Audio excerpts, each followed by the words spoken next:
Para quem entrou agora, eu pedi para se organizarem para a gente poder começar a apresentação da atividade da aula anterior, tá?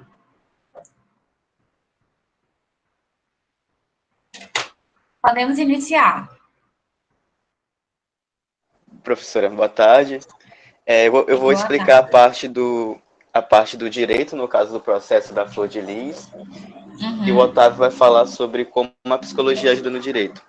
Tá. Bom, pelo que eu assisti no vídeo, eu assisti outros 2 vídeos do Metaforando também para entender a linguagem que ele fala. Como eu já Uhum. acompanho o canal há bastante tempo, eu sei muito bem. Então, pode-se dizer que como ele usa das expressões, as expressões faciais e do comportamento para gesticular se a pessoa tende para ir a um lado, entre aspas, inocente, o outro culpado, ele, Aham. além dessas partes, ele reforça sobre como o direito vai atrás das provas, vai investigar o caso de uma forma objetiva, como você vem falando nas outras aulas. Ele mostra para as pessoas que... Um minuto aqui, deixa eu arrumar as palavras. Ele, de certa forma, ele fala com a polícia, que ele é um perito, e ele vai atrás de provas como o caso dos filhos, que tiveram 3 filhos que confessaram que mataram, que teve a venda de armas e que eles, de certa forma, colaboraram por causa que o marido ele era um pouco abusivo, parece, digamos assim. E aí, dessa forma que o direito ele estuda, ele trabalha os fatos e as circunstâncias que aquilo gerou para o caso, entende? Uhum. Ele vai buscando os fatos, e aí dentro desses fatos ele vai na família, ele faz reportagem, faz entrevistas, chama para depor testemunhas para encontrar incongruências e congruências do que levou a pessoa a cometer tais crimes. Assim como tem várias entrevistas da Flor de Lis, dela falando dos filhos, dela mostrando os fatos e até as próprias incongruências que ela fala no discurso dela, dá a entender para o julgamento que ela tem atos falhos, que de certa forma ela está mentindo e que é o grande apontador de como o discurso dela dá a entender que foi ela a mandante do crime. Agora eu vou deixar a fala com o Otávio. Tá. Obrigada. Nada. Bom, eu vou ficar com o Marcelo falar sobre como a psicologia atuaria. Primeiro eu tive que pesquisar bastante, porque eu não sou psicólogo, eu não tenho base nisso para poder dizer. Mas eu pesquisei alguns vídeos, fora que a senhora passou, para ter uma base para poder falar aqui. E é interessante como no vídeo onde foi passado, é analisado trechos onde a Flor de Lis ela demonstra, não de maneira tão perceptível, mas em pequenas nuances, pequenos detalhes, tanto da face como na linguagem, onde ele analisou onde em momentos onde ela estaria mentindo. Foi uma análise mais sobre o superficial dela, sobre o que aconteceria ali. Então eu diria que nesse caso a psicologia poderia atuar já na análise comportamental do indivíduo, levando ele a constatar se o que ele falaria ali seria verdade ou não. No caso da Flor de Lis, como é um caso ainda em processo, mas que já está bem encaminhado, que ela foi a mandante do homicídio do marido e que ela teve o auxílio dos filhos dela. Nesse caso, com esse processo, a psicologia poderia atuar para descobrir qual foi as razões, os interesses, os motivos que levaram ela a fazer essas coisas, para que pudesse auxiliar o judiciário. Porque ali, no momento em questão, ela estava como uma ex-esposa que acabou de perder o marido e que demonstrava estar triste, demonstrava estar abalada para as câmeras e para todos mais. Mas durante a entrevista foi analisado alguns trechos, algumas feições dela, mostrando até o momento onde ela falava, onde ela demonstrava um pequeno sorriso, que não é coerente com pessoas que estariam passando por momentos de luto, momentos de tristeza por perderem um ente querido. Então esse é um papel muito importante na psicologia, porque com essa análise ela pode auxiliar no desenvolvimento e na resolução de casos que como esse caso, que é um caso bem intrigante, é um caso complexo de se analisar, porque dentro da família ali mesmo já foi constatado que há uma hierarquia, digamos assim, entre os próprios filhos, entre os biológicos e os adotados. Então, por ser um caso complexo, é um caso que tem que ser bem analisado. E a ajuda da psicologia, nesse caso, ela é bem eficaz. Obrigado, termino aqui. Obrigada, meninos. Eu vou fazer os comentários no final, tá? Quem vai ser a próxima dupla ou o próximo que fez sozinho? Eu não sei.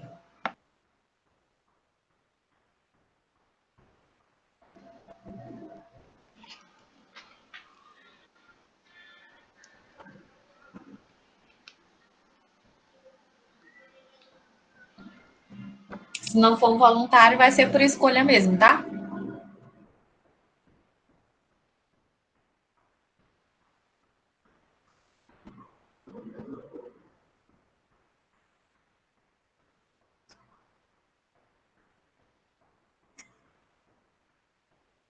Pela ordem que tá aqui aparecendo para mim, Antonielli.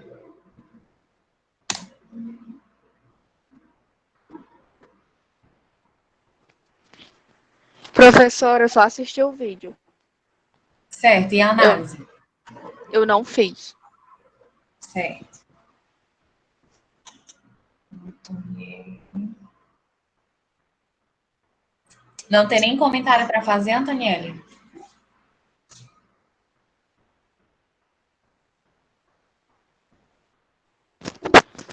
Professora, eu tenho algumas coisas em mente, só que eu não tenho assim uma coisa formulada para lhe responder.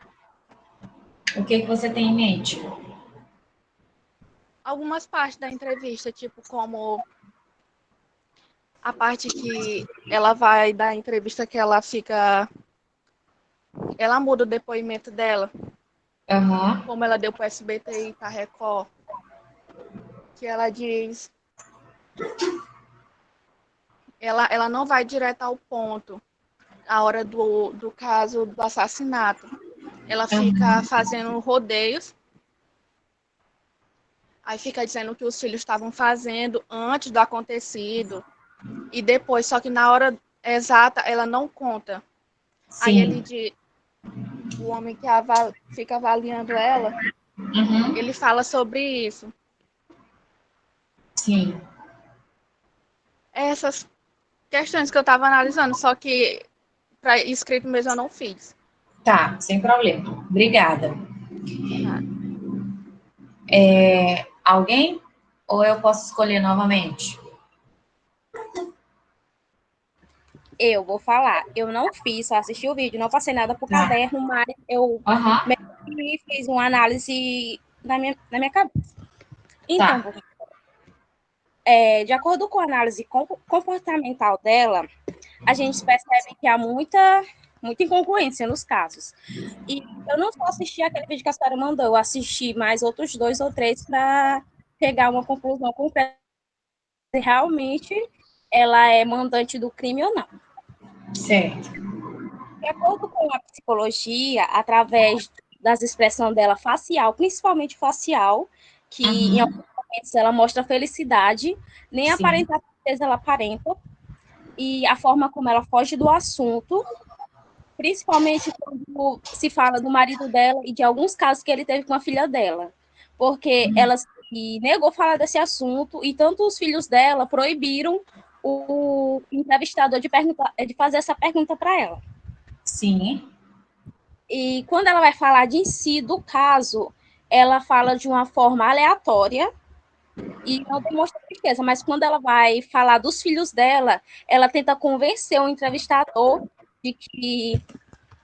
de puxar, tipo, o lado emocional dele para sentir a tristeza dela.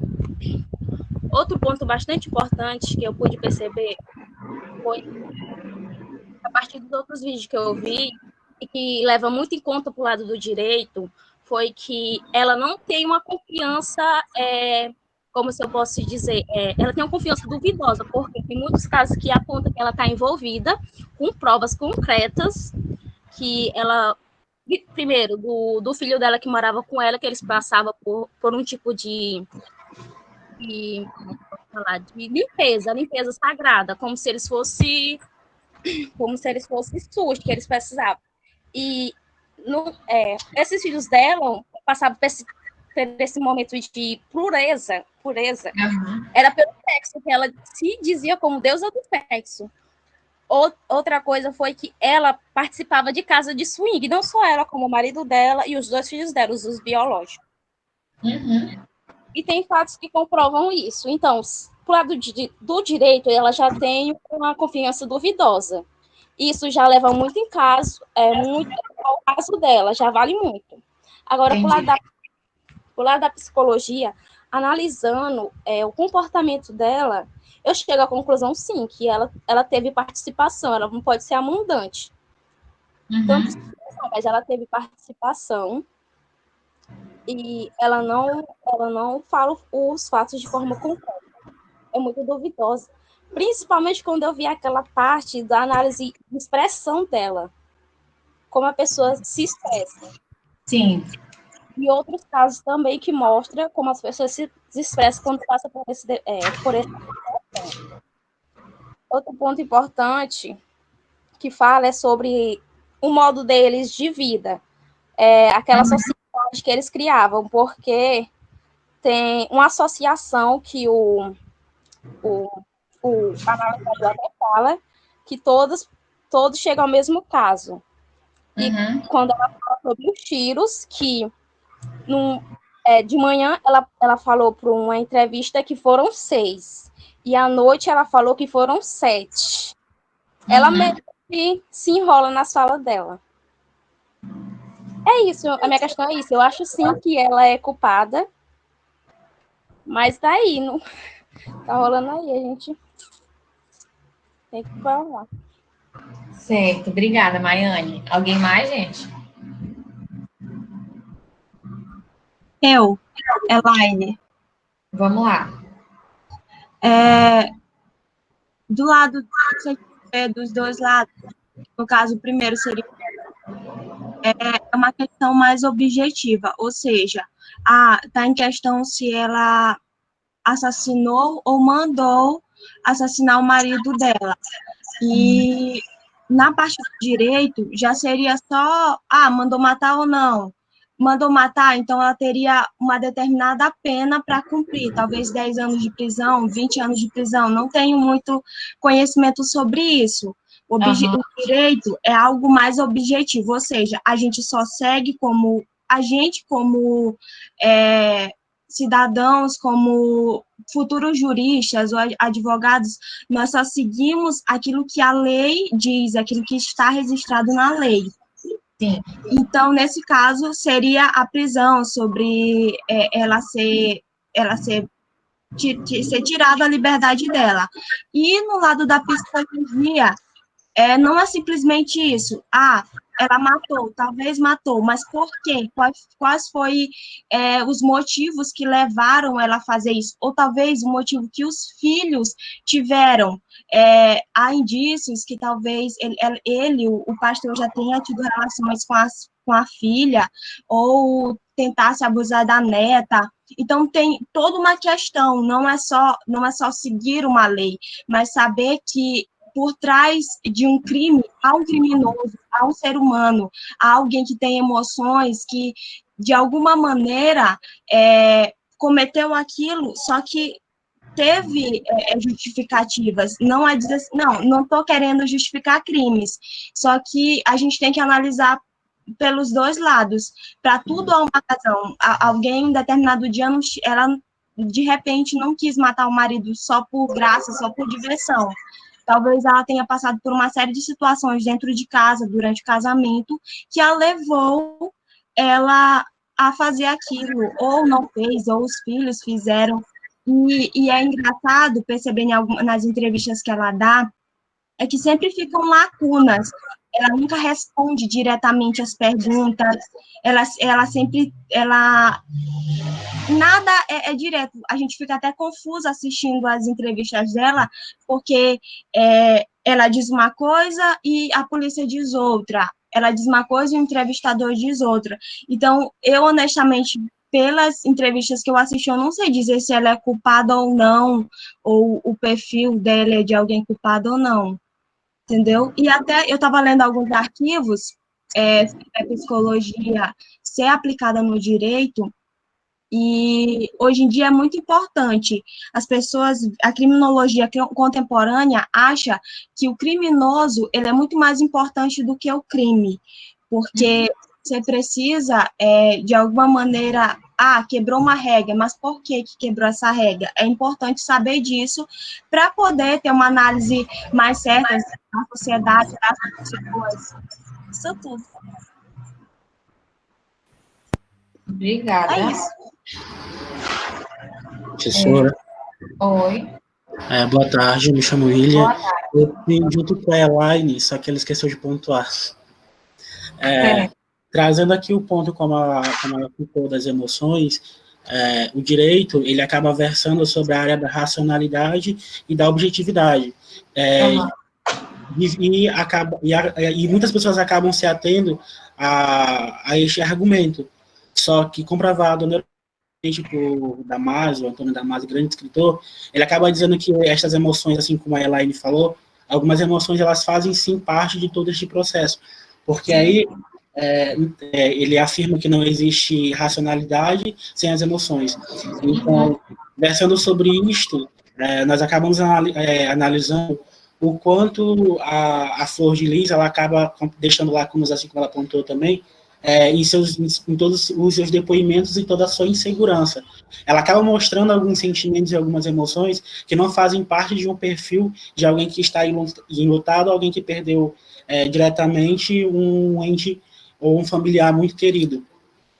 E para o direito, pontuando bem isto aqui, se nós formos analisar, o direito, ele iria versar somente nestas formas, iria traçar um perfil da Flor, no caso, e iria estipular uma pena. Já a psicologia, ela vem para trazer esses detalhes que passam imperceptíveis pelo olho do juiz, pelo banco, e por todas as pessoas que estão ali presentes, que talvez possam ajudar a formular aquela certa condenação. Então, a psicologia, ela serve como um aparato para o direito, para que todos possam ver o quanto todas estas emoções, o quanto Antônio Damasio pontua em sua obra, ela se faz necessário para que chegue a uma conclusão totalmente racional. Certo. Obrigada. Quem mais?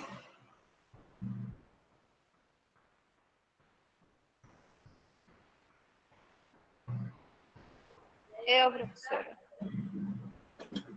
Dionara, é isso? Isso. Fez sozinha ou em dupla? Sozinha. Tá. Em relação a esse caso nos mostra muito o quanto a psicologia está totalmente, aliás, o direito está totalmente ligado à psicologia hoje em dia. Mas sempre tive essa ligação, só que agora está cada vez mais forte, né? Em relação ao crime, eu acredito que quando ela foi acusada como mandante, uma dessas entrevistas pode ter sido utilizada como prova pela forma de comportamento dela, porque hoje em dia a gente conhece os tipos de crimes que são homicídio culposo, doloso.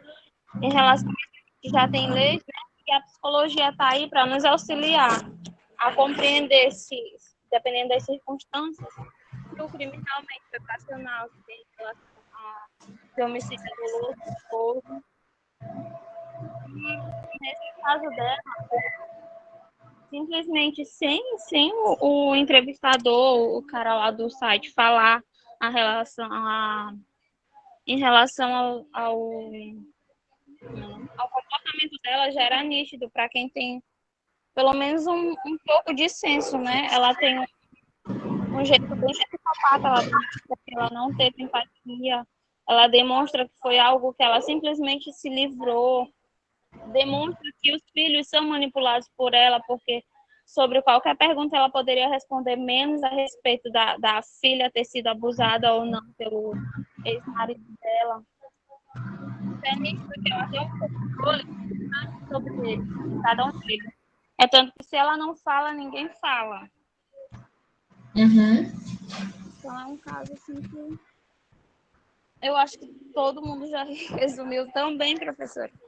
Esse caso que eu acredito que vai ser mais um caso de psicopatia, um caso famoso brasileiro a respeito de uma psicopata. Porque a vida social dela, a vida pública era perfeita, uma pessoa que tinha tudo, que tinha muitos filhos, que era extremamente generosa, mesmo tendo tudo legalizado, quando as coisas não são legalizadas, a gente já desconfia. Uhum. Então, o perfil dela agora está sendo traçado de uma forma totalmente diferente. Agora que nós estamos conhecendo ela de verdade, conhecendo a história de cada um, dos filhos, dos familiares também, as pessoas que conviviam agora. Sim. E também tem a relação da mídia nesse caso, né? Porque ela é uma figura evangélica.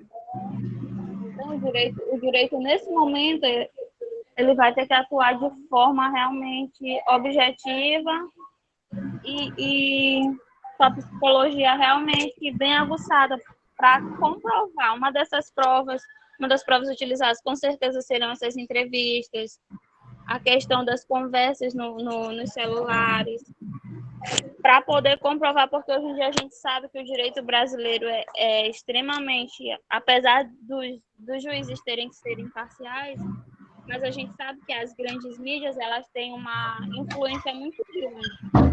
Sim. Principalmente nesses casos de pessoas públicas. Então, eu acho que o direito está fazendo tudo que pode em relação a levantar provas contra ela. Eu acredito que a psicologia está sendo realmente essencial nesse momento, para comprovar tudo que foi montado ali. Tá. Para ter esse primeiro ocorrido. Quem mais?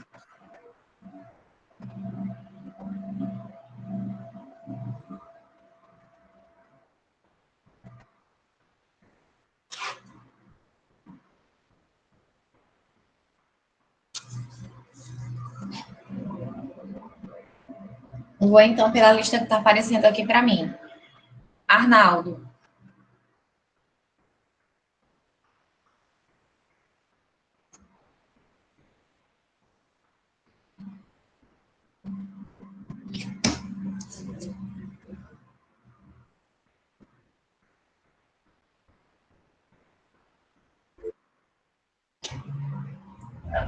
Organiza a tua fala pelo chat, por favor.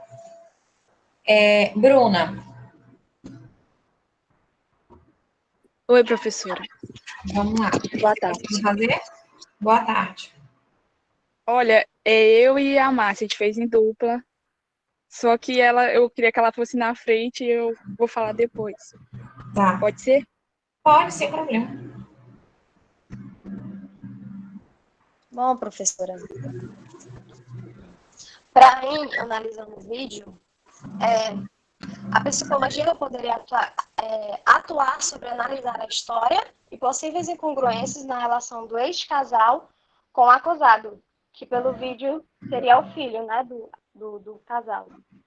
E pelo direito, conseguir testemunhas, pessoas próximas a eles para interrogá-los, já que se trata de um conflito criminal majoritariamente relacionado à família, ou até pessoas íntimas, já que eles eram pessoas muito presentes nas igrejas e tinham relações com várias pessoas, e essas pessoas próximas poderiam dar informações de como era na vida deles.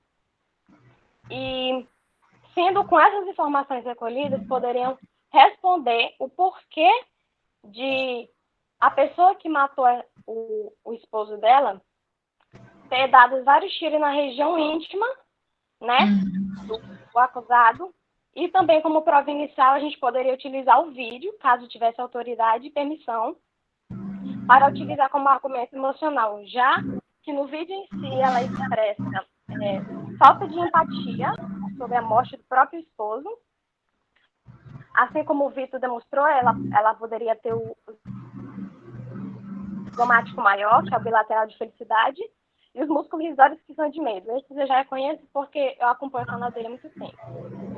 E o ponto importante foi o afastamento verbal que ela usou, tanto nesse vídeo quanto no vídeo recente, que vai ser isso que eu estou falando, que o repórter do SB perguntou assim para ela se ela havia mandado matar o marido dela. E ela não respondeu que ela não havia mandado matar, ela só falou que eu não matei. Então, isso é uma resposta incongruente com a pergunta. Ela pode não ter matado, mas ela pode ter mandado matar ele. E pela psicologia também, a gente poderia ver, além da relação do casal, o convívio com os filhos e o comportamento das pessoas dentro da família. Já que o acusado é um dos filhos e a própria esposa não teve uma empatia com ele. E essas condições e essas situações são parecidas com outros casos que foram usados como filtro para analisar o caso. Já em questão da psicologia jurídica em si, na relação familiar, eu não tenho certeza, né? Eu só fiz algumas pesquisas sobre a atuação da psicologia jurídica, que ela pode ser também pela civil, já que se trata de relações familiares. Então, ela poderia ser utilizada a psicologia jurídica civil e a criminal, porque se trata de um crime de uma relação familiar também. Não é de certeza, mas eu acho que pode ser dessa forma. Certo. Obrigada. Bruna. Então, professora, eu fui um pouquinho além na minha pesquisa e eu tive uma conversa com uma assistente social para saber o que ela achava, não só da parte do caso em si, mas por fora, sobre como era antes a família. Porque se a gente for pensar, antes de tudo, de ocorrer o crime, era uma família, certo? Certo. E toda essa relação que eles tinham não era muito, vamos dizer, não era muito íntima por ter vários membros dentro da família. Quanto maior a família, menor a intimidade entre os membros, certo? Talvez. Bruno, teu áudio ficou distante agora para mim. Espera aí um minuto. Oi? Tá me ouvindo? Pronto, melhorou. Agora sim. Então, de acordo com o núcleo familiar, que é a base e a construção, a cada membro que essa família ia ganhando, a cada filho a mais, essa relação que era para ser estreita e ter domínio e controle sobre esses filhos, acabou diminuindo, certo?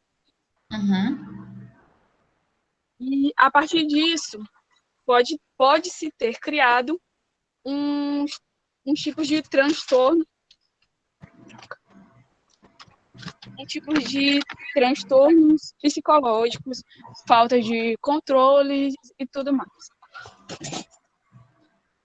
Então, a partir disso, seria dado, tipo, era tipo como se o crime fosse a parte de uma confusão que necessitava, que ia acabar acontecendo de acordo com toda a criação deles ali como família, como uma união que não existiu, vamos dizer assim. E é isso. Certo. Obrigada, Bruno. Quem será o próximo?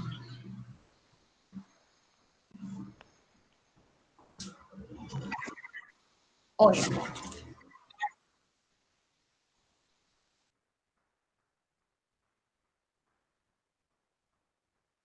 Tá.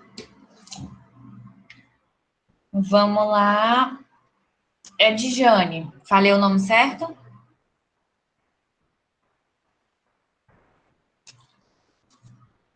Sim. Vamos lá. Professora, eu não fiz uma análise a fundo, eu só assisti esse vídeo e outros vídeos de outras análises psicológicas. Certo. Eu pude perceber bastante no vídeo foi como eles relataram as expressões dela, de acordo com cada pergunta. E também, quando ela vai falar diretamente do crime, eles falaram que ela nunca ia direto ao ponto e também não demonstrava, assim, nem um pouco de uma emoção para dizer que realmente estava sentindo pelo acontecido. E no caso como é que eu posso dizer? Quando ela estava falando do crime específico, ela nunca falava realmente olhando direto para o entrevistador. Ela sempre baixava a cabeça e tentava manter uma expressão assim de choro, só que era bem distante. E às vezes ela ainda dava um sorriso assim meio de lado. E essas expressões foram bem marcantes para mim, porque eu nunca tinha pensado por esse ângulo. Então, eu acho assim que esse caso, tudo que dá, eu acredito que tenha sido ela como mandante, mas às vezes a gente tem que analisar, às vezes não, nesse caso tem que analisar todo um contexto, né? Porque tem vários outros assuntos envolvidos em relação à família dela, o caso que envolve os filhos, aí é uma questão bem difícil de ser julgada, mas não justificando o crime que cometeram, né? Mas só isso que eu pude analisar mais. Certo, obrigada. Quem mais?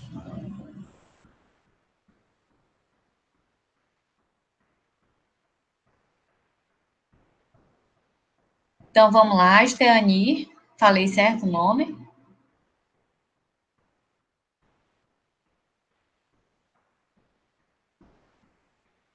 Ah, falou, professora. Que meu celular tinha bloqueado.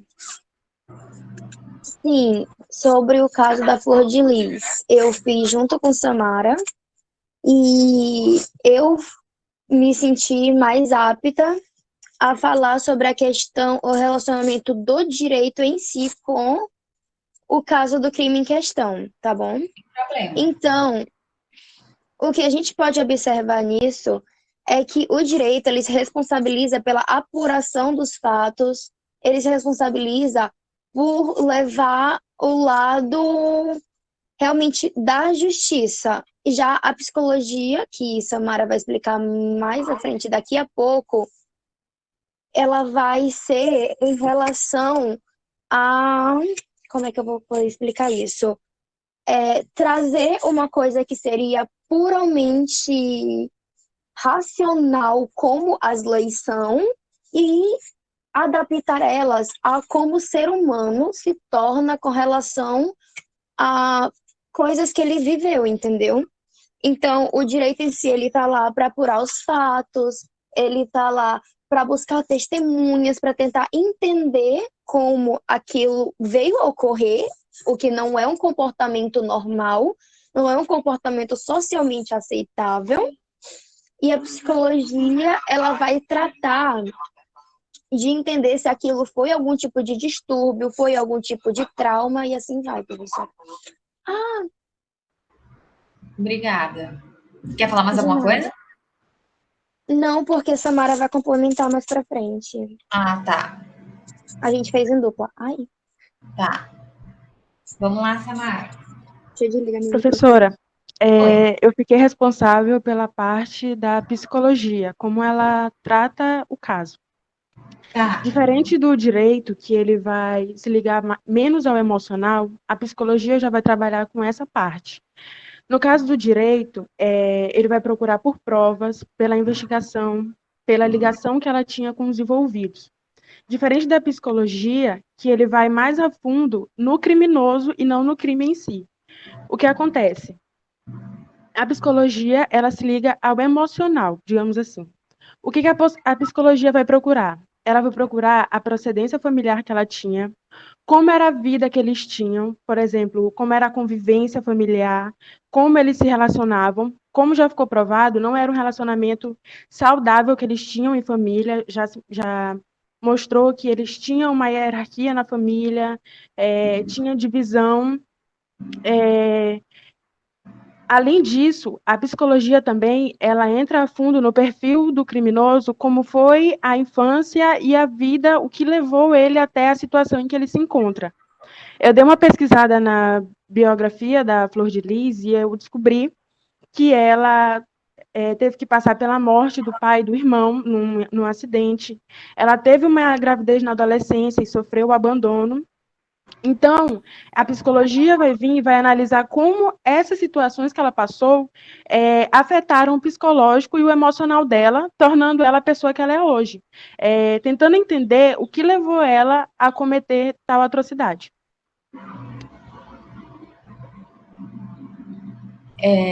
Obrigada. Quem mais, gente?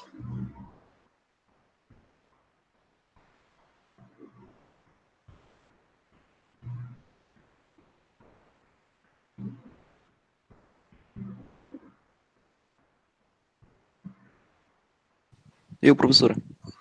Vamos lá, aí. Do ponto de vista da psicologia, ela ajuda o direito, ajuda o direito nesse caso, no sentido no comportamental da pessoa, de entender melhor o que levou a pessoa a fazer esse crime, entendeu?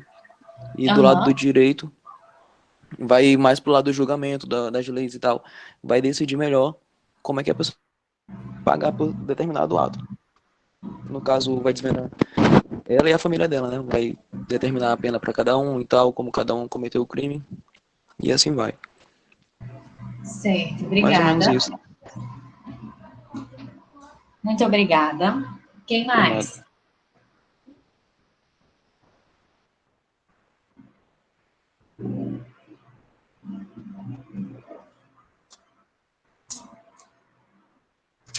Aqui, depois do Igor, tá aparecendo para mim a Lana.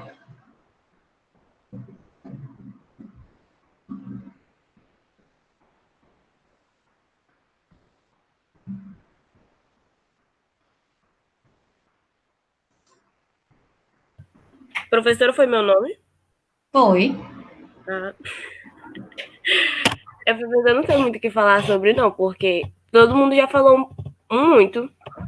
A questão é que a gente pensa um pouco parecido. Quase todo mundo pensa um pouco parecido, porque no vídeo mesmo apresenta fatos e apresenta a leitura do corpo dela, a leitura das reações dela. Então, apresenta um lado tanto jurídico como de como a Esteane falou, de abordar mesmo os fatos, como também um lado psicológico. Ele já vai tentando ler as reações dela. Porque ela, até quando ele tá brigando com o filho dela, tá querendo discutir lá com um homem que vai estar entrevistando ela fica rindo. Tipo, dá de ver que ela tá, tipo, meio que segurando assim a boca pra rir, como se estivesse achando graça da situação, ou como se estivesse escapando de alguma coisa. E a gente... Opa, desculpa, termina. Não, pode falar, professora. Nessa turma eu indiquei para vocês assistirem o vídeo da Suzane von Richthofen, da entrevista que o Gugu fez com ela. Eu não lembro. Alguém aqui lembra? Não, professora. Não. Eu acho que Qual foi a pergunta? Eu só não assisti mesmo. Se eu comentei para vocês assistirem um vídeo da Suzane von Richthofen. Não. Eu acho que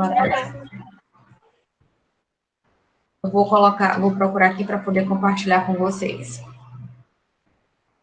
Um minuto.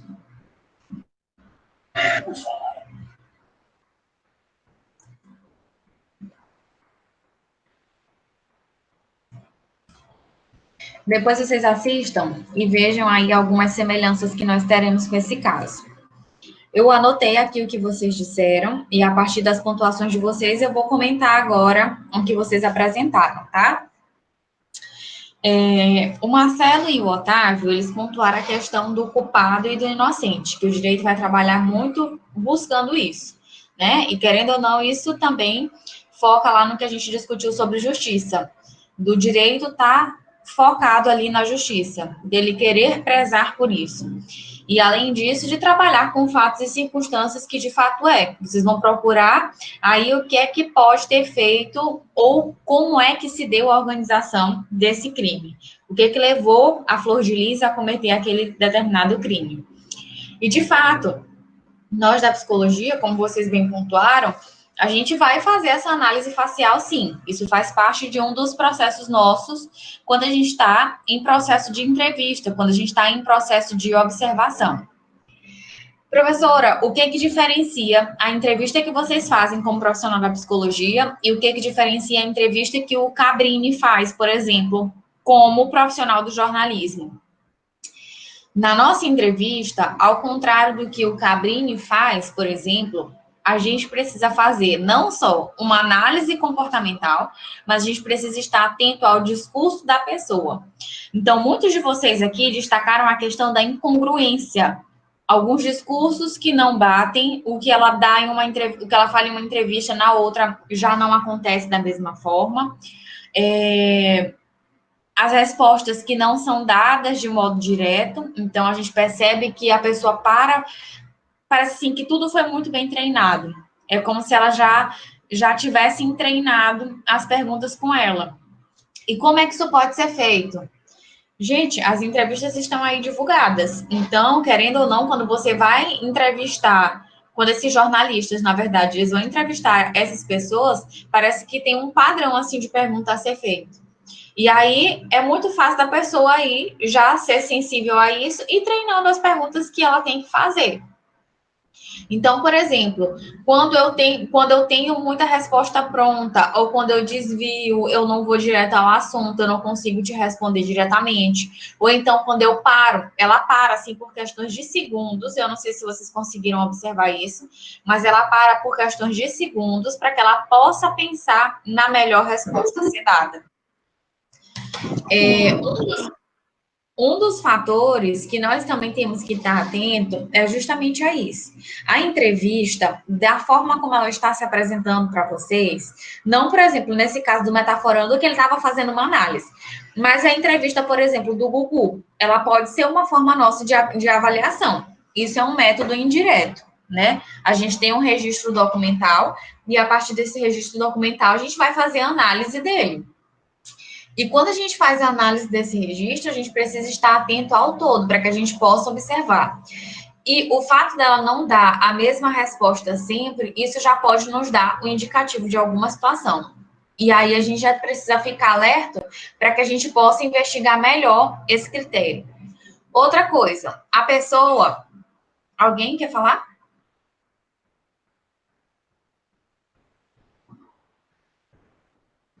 Não? A Antonielli também citou sobre a questão da mudança das respostas que não são diretas. A Maiane sinalizou sobre a fuga de algumas respostas que ela apresentou. Ela tenta, de fato, convencer, em alguns momentos, o entrevistador para que ele também possa sentir uma tristeza que ela não está sentindo, algo que não é verdadeiro. Além disso, quem mais? Professora. Oi. Também tem a questão dela sempre ficar usando uma linguagem formal, que ela, tipo, não erra nenhuma palavra. Tipo, tudo palavra certinha, bem minimalizada, como se ela tivesse criado um texto pronto. Sim. Isso é característico do perfil da profissão que ela está exercendo atualmente. Ela é deputada. Então, querendo ou não, quando ela conversa ali no meio dela, ela precisa se posicionar dessa forma. E algo que foi pontuado por alguns entrevistadores e repórteres foi de que essa forma dela se posicionar, ela acabou trazendo para esse contexto e que é algo que a gente sabe que não cabe. Quando eu estou falando de um assassinato, quando eu estou falando de uma pessoa próxima a mim que faleceu, sobretudo da forma como foi o crime, eu não vou encontrar as melhores palavras para poder descrever, se eu estiver envolvida emocionalmente nisso, né? Caso não seja algo que me afete tanto, eu vou sim encontrar outros meios para que isso possa ser elaborado. Uma outra coisa que eu também penso que é importante da gente conversar foi algo que a Elaine William trouxeram. Por trás de um crime, há um ser humano. Isso foi uma frase da Elaine que realmente me chamou a atenção, porque de fato é isso. E por que isso acontece? Como a gente viu nas aulas anteriores, no início da psicologia, que era o modelo biomédico, ou seja, saúde versus doença, eu não tinha esse foco no ser humano, eu tinha o foco na doença. Então, se a pessoa cometia um crime, era porque ela é uma pessoa doente. E se ela era doente, ela precisa estar presa porque ela era perigosa. Só que com o passar do tempo, a gente começou a reverter esse modelo.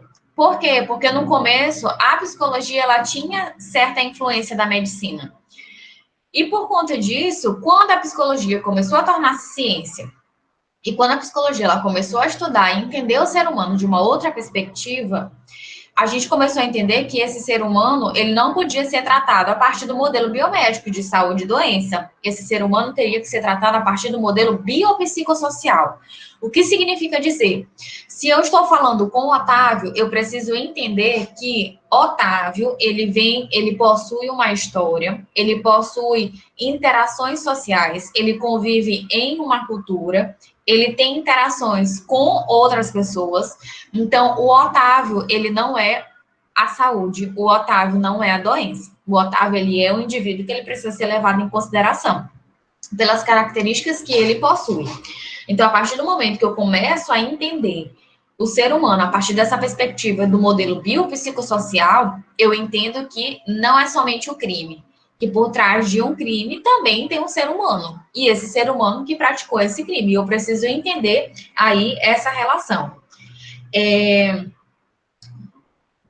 Um ponto também que chamou a atenção da fala da dupla da Elaine e do William foi o fato de que a polícia diz uma coisa, o entrevistador diz outra coisa, Flor de Lis diz outra coisa, então parece que está todo mundo sem se entender. Só que tem uma característica que vem me chamando a atenção. Eu costumo assistir muito documentário de pessoas que cometem crimes. Eu gosto disso. E gosto de séries assim. Tipo Dexter, tipo... Os Olhos que Condenam, é alguma coisa nesse sentido que eu falei para vocês, que é uma minissérie que é muito forte. Qual foi o outro que eu assisti?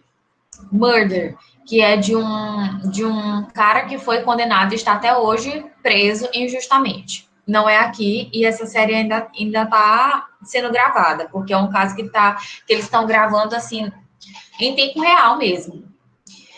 E aí, o que acontece, gente? Nessas séries, eu percebo uma característica em comum. Quando as pessoas vão lá para a delegacia, que elas precisam passar por aquela parte do interrogatório, muitas vezes eu percebo que não é o próprio delegado que faz isso. E eu não sei, vocês podem me sinalizar isso. Eu não sei se isso é de responsabilidade do delegado ou se isso é de responsabilidade do policial. É do delegado? O de interrogar? Eu penso que sim, né? O certo seria o delegado. Certo. É o delegado, professora. É ele que faz o interrogatório. Pois pronto. Quem interroga não é o procurador. Não é o Não, é o autor da delegado. ação? Eu já Não, participei. é o É só o delegado. delegado que faz. Ah, sim. Pois pronto. E aí, o que acontece? A galera, de modo geral, acaba que terceiriza serviço. Então, se eu tô tendo várias demandas para fazer, eu vou mandar quem tem menos demanda, entre aspas. E acaba que os policiais estão indo fazer esses processos.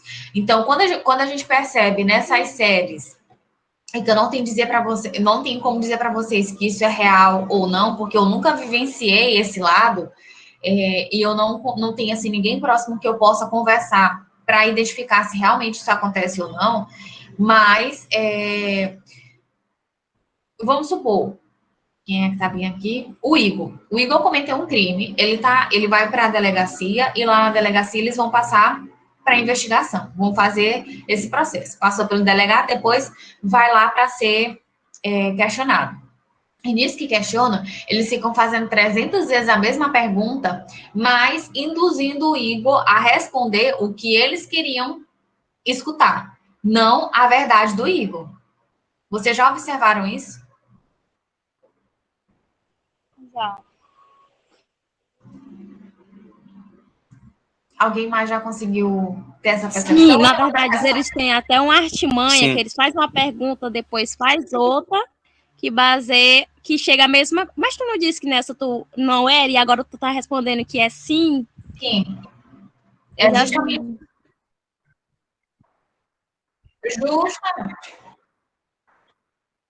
Justo. E aí,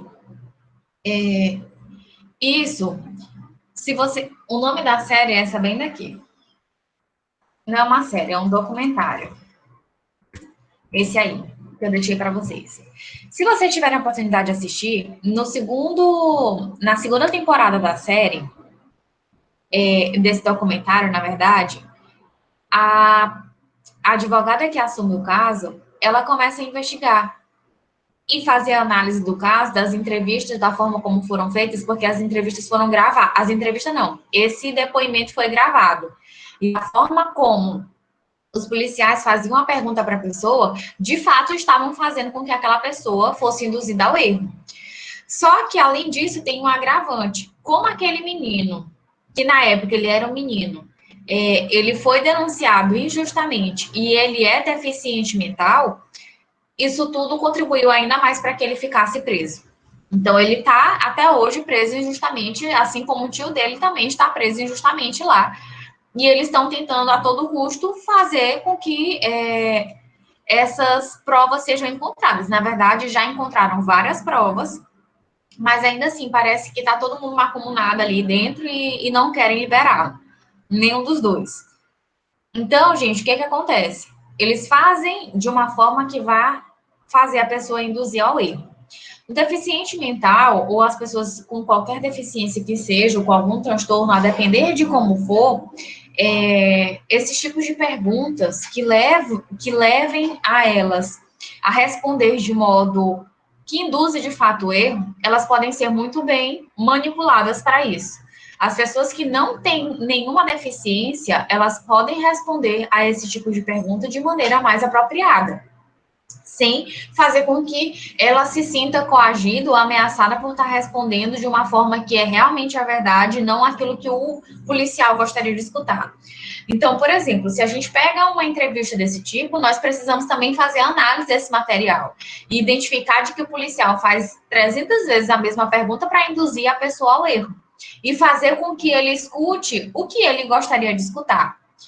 E quando isso acontece com a gente, por exemplo, quando a gente vai fazer esse processo de investigação, a gente se afasta, coloca nessa postura de eu estou vendo só você aí na frente, então eu preciso escutar aquilo que você está me dizendo, não aquilo que eu gostaria que você me dissesse.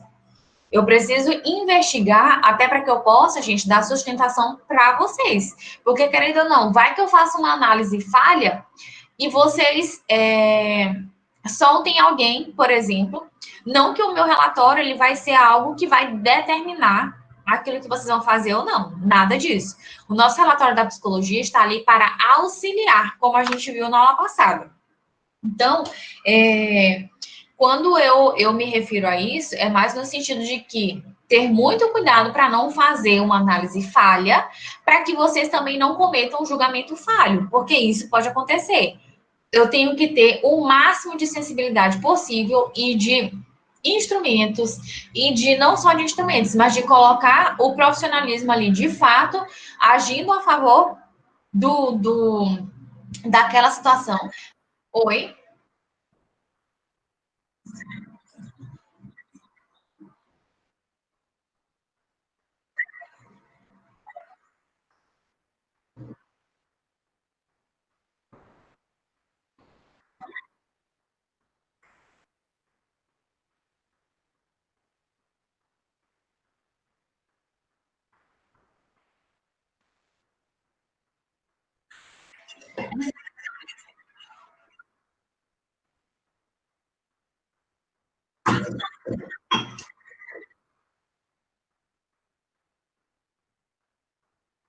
Justo.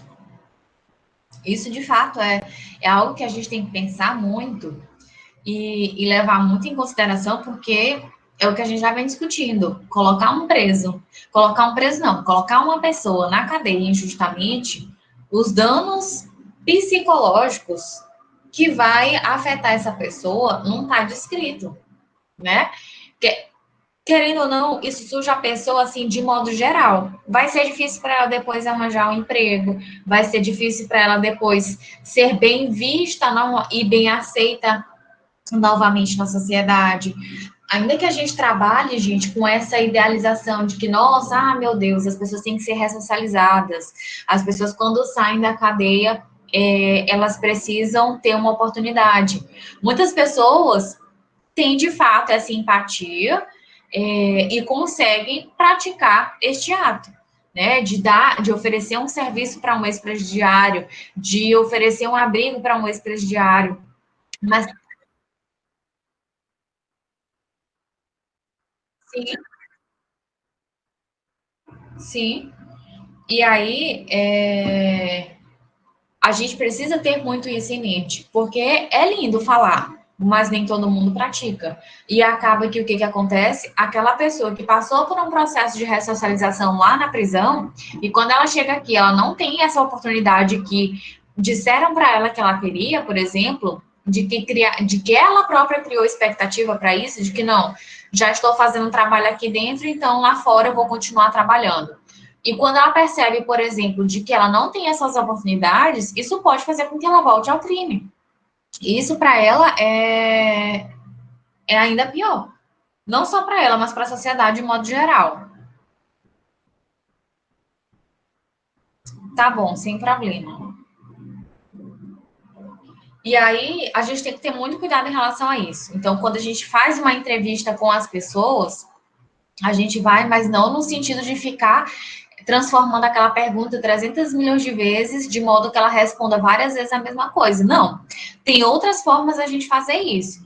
Uma delas é analisar outras entrevistas, para verificar se de fato há congruência ou não entre aquilo que a pessoa está dizendo, tá? Outra coisa também que foi pontuada pela Elaine e pelo William foi a questão da insegurança, dos sentimentos e as emoções que não condiziam com alguém que estava sofrendo. Essa questão da insegurança, ela é percebida assim, de maneira muito sutil. Ela não deixa transparecer que ela está insegura. Ela tem, como alguém disse, Dionara, ela tem o controle da situação, seja o controle dela ali naquela entrevista, ou em qualquer entrevista que ela deu, seja o controle da situação dela como genitora ali daquela família, né? Então, o que acontece? Como ela tem controle daquilo, e ela articula para que as situações aconteçam da forma como ela está prevendo, e em alguns momentos, como vocês pontuaram, de que algumas perguntas foram feitas e ela não respondeu a pergunta, isso tudo foi acordado, gente. Isso tudo tem um propósito de ser, né? Até para que não aconteça de, por exemplo, se... Vamos trabalhar aqui na situação da hipótese. Se alguém aqui é mãe já? Tem filho? Ou é pai? Alguém aqui? Eu sou mãe. Pois vamos lá. Se, hipoteticamente, tá, Dionara, tu é casada com o pai da tua filha? Ou do teu filho? Não. Mas vamos supor, hipoteticamente. Vamos lá que Dionara descubra que o pai tá tendo relação com a filha. E aí ela é casada com esse marido. O que a pessoa pode apresentar aí de comportamento? Ela pode apresentar várias coisas. Eu não posso dizer que ela vai sempre apresentar da mesma forma, porque a forma que o Igor reagiria a essa situação seria completamente diferente da Dionara. Então, pode ser que a Dionara haja em caráter de vingança, pode ser que a Dionara haja só no caráter de se separar e não querer mais ficar com o pai. Pode ser que a Dionara se separe e bote a filha para ficar lá com o pai e também não esteja mais bem ali dentro daquela relação. Enfim, gente, pode ser N fatores. O caso da Flor de Lis foi basicamente isso. Ela descobriu que o marido estava tendo relações com uma filha, não a filha verdadeira, a filha adotiva. Uma das filhas adotivas, que não é adotiva, que eu não posso nem dizer que é adotada porque tá tudo ilegal. Então, o que acontece? Se ela descobre isso e da forma como ela vem se comportando, ela responder sobre ela saber do fato do marido estar tendo relação com a filha, pode ser um indício para ela se entregar. pode ser uma prova contra ela. Ela dizer que, tipo assim, não estava ciente, por conta disso aconteceu o que aconteceu. Então, é preferível que ela deixe algumas brechas, porque se ela responder ao que está sendo perguntado, pode ser que ela gere prova contra ela. Vocês já perceberam isso ou não? Isso não é algo que costuma acontecer com vocês. Com vocês que eu me refiro do direito. Sim, Dionara. Corremos esse risco. Ou ela, na verdade, corre esse risco, né?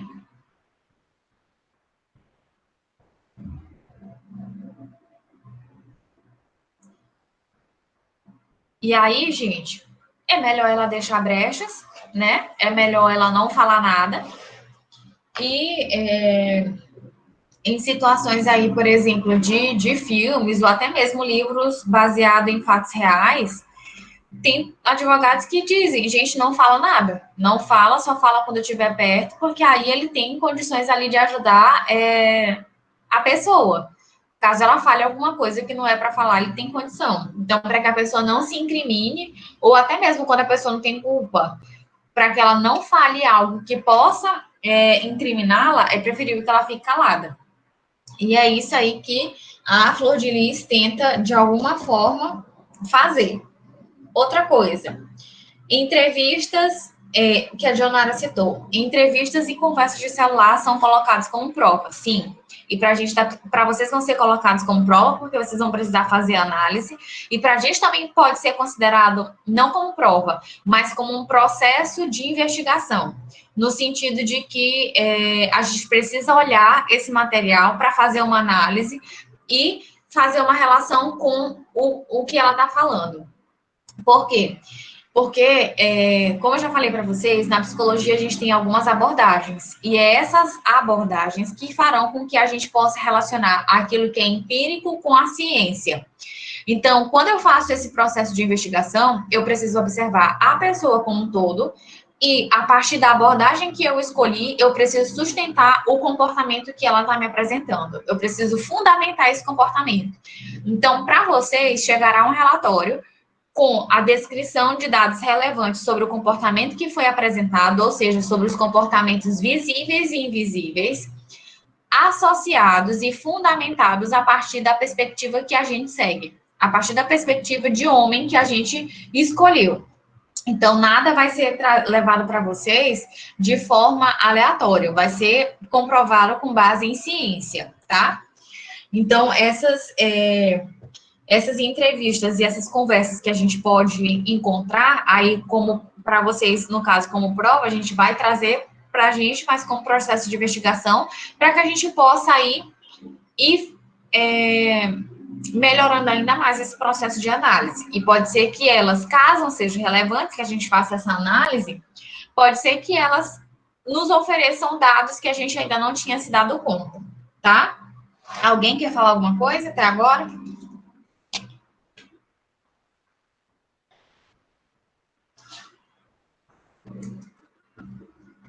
Não? Tá tudo bem?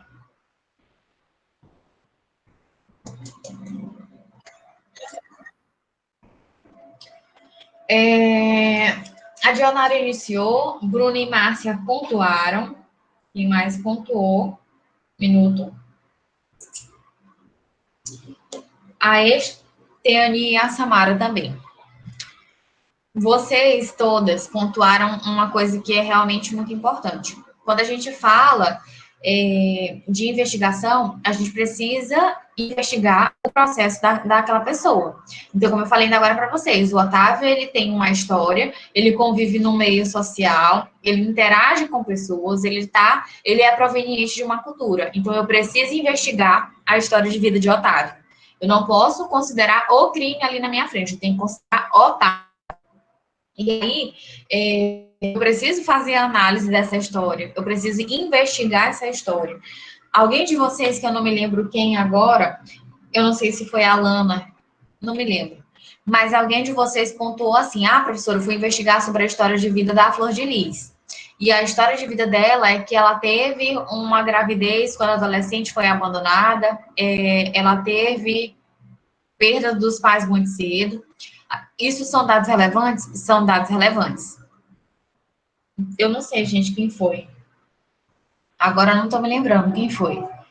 Mas, enfim, esses são dados relevantes? São dados relevantes. Mas é uma coisa. O fato dela ter sido abandonada muito cedo, o fato dela ter perdido os pais muito cedo, isso não dá o direito a ela cometer um crime com outra pessoa. Então, a gente precisa trabalhar isso. É por isso que, por mais que digam assim, a psicologia é só para quem é doido. Eu não vou para psicólogo, não, porque eu não tô doida, tá tudo bem, tá tudo maravilhoso.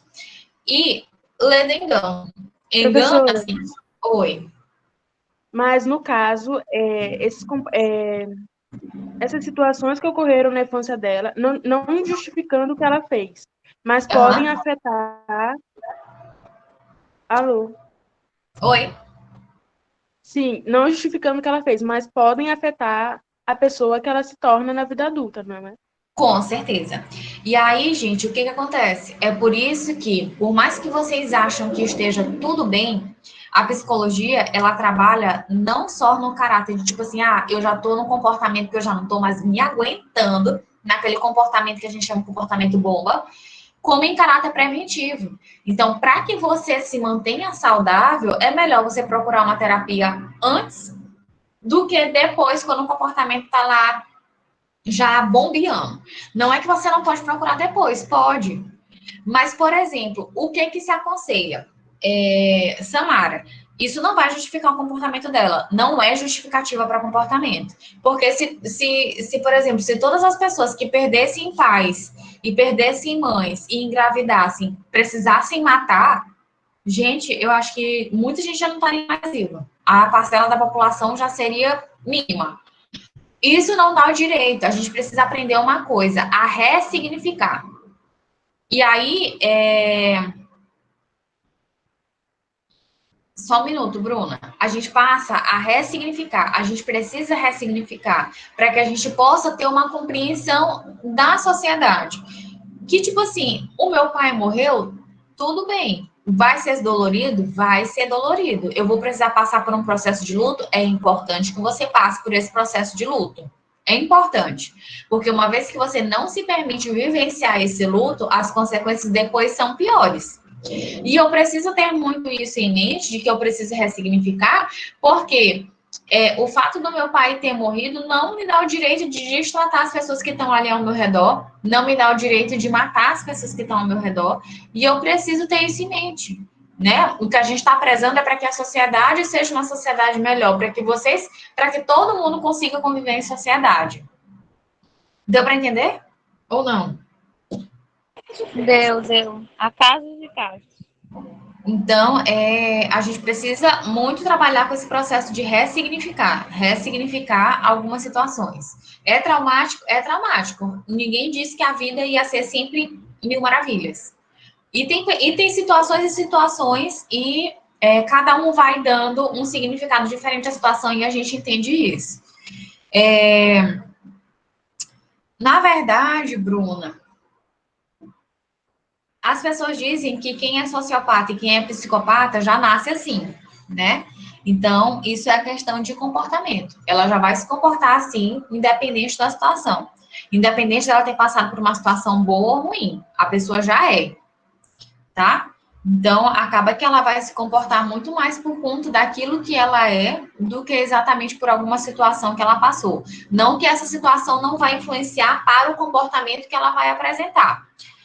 A Suzane, ela é diagnosticada com psicopatia mesmo. Ela não é sociopata, não, ela é psicopata. E aí tem um caso, já que vocês tocaram aqui na Suzane, tem um caso que é relevante. A partir do momento em que a Flor de Lis, ela é condenada e que ela vai lá para a prisão e que solicitam para a gente, por exemplo, para a gente fazer uma análise dela, eu posso utilizar testes para verificar se há alguma coisa ou não. Para identificar se ela tem algum transtorno, para identificar se ela tem alguma deficiência, ou se ela é psicopata, se ela não é. Então, a gente tem alguns testes que nós costumamos fazer isso. E os testes que a gente costuma utilizar mais nessa questão em contexto de presídio é o teste de Rorschach. O teste de Rorschach, ele é um teste muito subjetivo, onde você apresenta manchas de tinta para a pessoa, e a pessoa tem que me descrever o que é aquela mancha. Vocês já escutaram falar desse teste ou já tiveram acesso a esse teste? Nunca ouvi, não.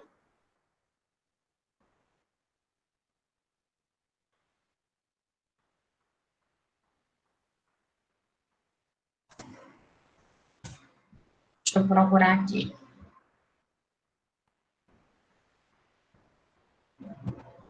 Professora, aqui é o Marcelo, tá? Só pra você não se confundir. Ah, tá bom. Um minuto. Tá aparecendo aí para vocês? Sim, sim. Pois pronto. Ah, isso daí, né? Eu não sabia. Esses são alguns exemplos das manchas que vocês encontrarão, que a pessoa vai encontrar. E aí, gente... Tô assustada. São 10 manchas ao todo. E aí a pessoa vai fazer, por exemplo, vamos supor, abre essa mancha aqui, que é entregue que é mostrada para a pessoa, e aí a pessoa ela vai precisar te descrever o que ela tá vendo aqui nessa mancha. E a depender da localidade que ela olha, que ela identifica, vai ter uma interpretação diferente para a situação dela. Então, a Suzane von Richthofen, ela viu... ela teve uma descrição das manchas muito de forma negativa. E não só o negativo, mas de algumas coisas bem peculiares que levaram a indícios e o levantamento da hipótese da psicopatia. Ela teve a pessoa que entrevistou ela, que passou muito tempo estudando o caso dela, até escreveu um livro, que no livro ele começa a descrever todo esse processo. Suzane... Deixa eu ver se aparece, gente. Esse aqui, ó. Eu ainda não li. Mas vai virar... Na verdade, não era para virar série, era para virar filme, que era para ter sido lançado no começo... No começo? Foi. No começo do ano. Mas acabou que por conta da pandemia não foi. Vai ser lançado... um filme, a parte A, que vai ser a parte dela, e a parte B, que vai ser a parte dos irmãos Cravinhos. Certo. Então, vamos para cá. Certo. E aí, uma coisa que chamou a atenção, que veio na minha mente agora, na minha mente não, que eu até anotei aqui porque isso foi repetido aí várias vezes entre vocês. A psicologia, ela tá para comprovar. A psicologia não tá para comprovar nada, gente. A gente vai auxiliar vocês nesse processo. E aí, querendo ou não, a gente vai trazer um relatório que vai levantar dados para vocês. Mas nada que comprove que aquilo ali, de fato, tem que ser daquele jeito. Então, vocês vão ter que fazer a pena de vocês daquele jeito, porque a gente está dizendo para vocês que é assim. Nada disso.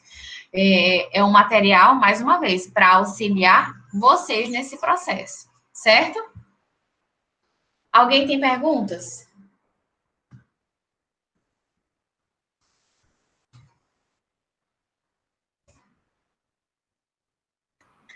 Não, nenhuma. Eu tenho, professor. Pois então, vamos lá. É sobre essas imagens.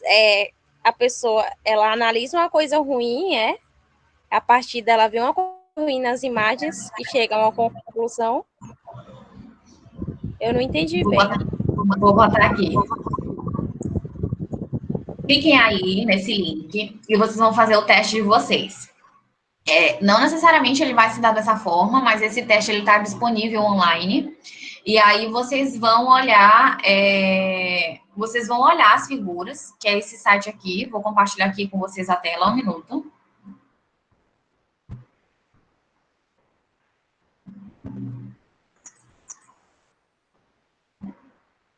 Ó, é esse site. E aí vocês vão ter aqui, ó. Vocês têm essa figura aqui no começo e vocês têm hipóteses de resposta aqui. Vocês escolhem qual que é a resposta que mais se adequa àquilo que vocês estão olhando aqui. Só que, claro, gente, isso aqui é uma forma muito superficial. Quando a gente está aplicando esse teste, de fato, A gente recebe um manual, então a gente tem orientações de como esse teste deve ser aplicado, daquilo que a gente precisa ser levado em consideração.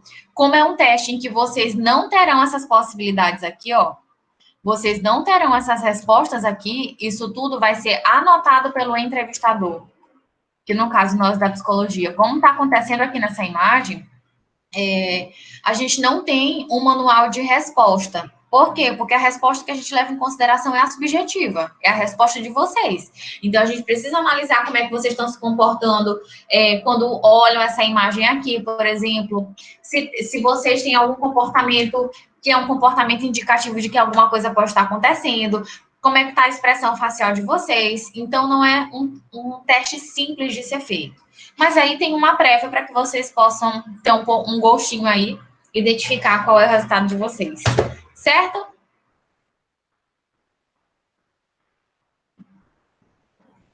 Beleza, beleza. Façam o teste e me digam na próxima aula qual foi o resultado que deu.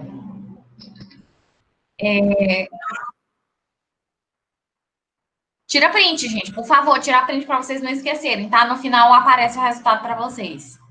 Gente, só eu que já tô fazendo o teste. Credo! Eu estou com medo. Eu tô com medo. Eu tenho medo de do nada o teste constatar. Meu Deus, você tem um problema psicológico. Mas choices, né? Esté. Oi. Ô, Esté, quem não tem problemas psicológicos hoje? É isso, é bem isso. Aí, gente, na próxima aula, a gente vai fazer a discussão sobre, iniciar, na verdade, a discussão sobre sensação, tá?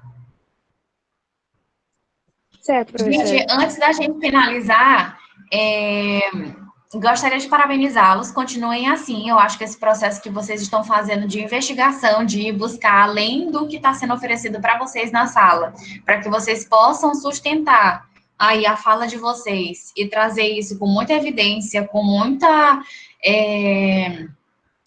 como que eu posso dizer, com muito posicionamento e com muita credibilidade aquilo que vocês estão falando, eu acho que isso é muito importante para vocês, tá? Então, continuem dessa forma, que vocês só tendem a crescer cada vez mais, certo? Então, na próxima aula, a gente conversa aí sobre os resultados de vocês e a gente inicia sobre sensação, tá bom? Se vocês já quiserem dar uma... Eu não vou distribuir primeiro o material, porque eu vou falar... Alguém pega o link e manda no grupo.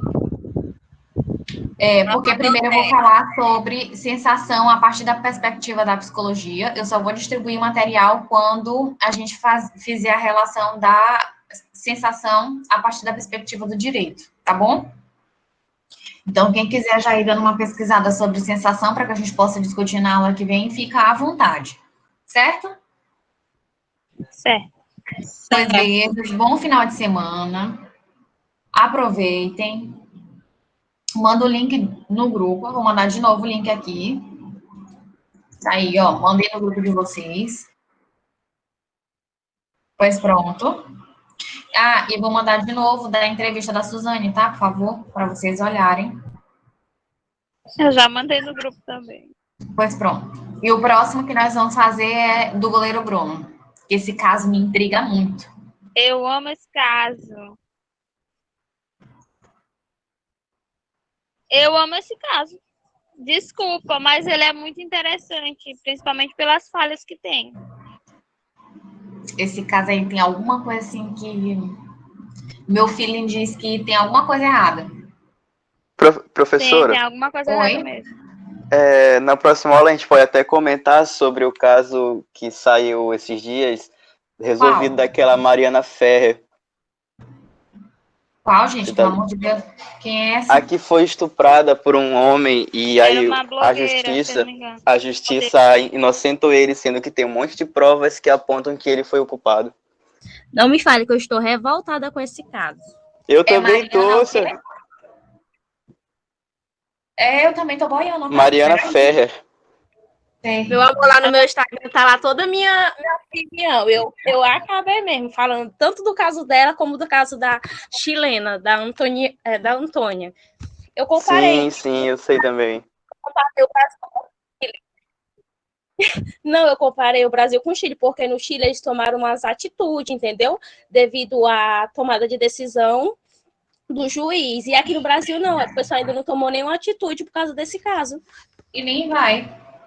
Justamente. Nem vai mesmo. Vai, gente. Nem vai. Mas eu vou pesquisar para a gente poder falar na próxima aula, tá? Pois vocês estão liberados. Um bom final de semana.